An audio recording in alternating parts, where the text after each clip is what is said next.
د هر مشکل د اسانۍ دپاره او د هر حاجت د پوره کېدو دپاره دا وظیفه ډېره زبردسته وظیفه ده. بسم الله الرحمن الرحیم. السلام علیکم ورحمت الله وبرکاته.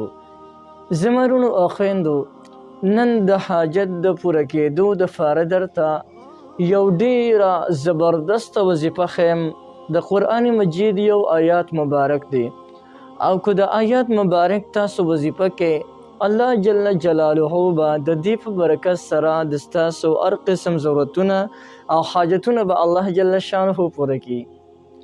دویمه خبره، که څه مشکلاتو کې ته ګیر یې، په مصایبو تکلیفونو کې ګیر یې او تاسو د دې وظیفې ذکر شروع کړئ، نو الله جل شانه به د مشکلاتو ختم کړي.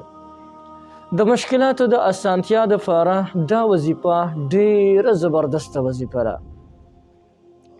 زیات وخت نه اخلو، راځئ وظیفه درته ښیم او د دې وظیفې طریقه هم درته ښیم چې دا وظیفه به څومره کوئ او په څنګه طریقې سره به کوئ.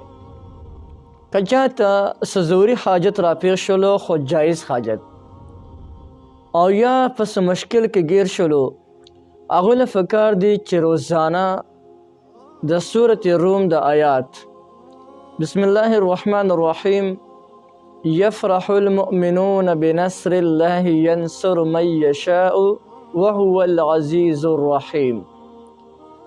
دا آیات مبارک دی په ورځ کې یو ټیم ولا مقرر کړي، او په هغه مقرر ټیم کې دی دا آیات مبارک 100 او 14 پیرې دی وی 114 پیرې، او د هغې نه پس دی د خپل حاجت دپاره لاس پورته کړي چې یا الله زما دا حاجت دی، یا الله زما دا حاجت پوره کړي.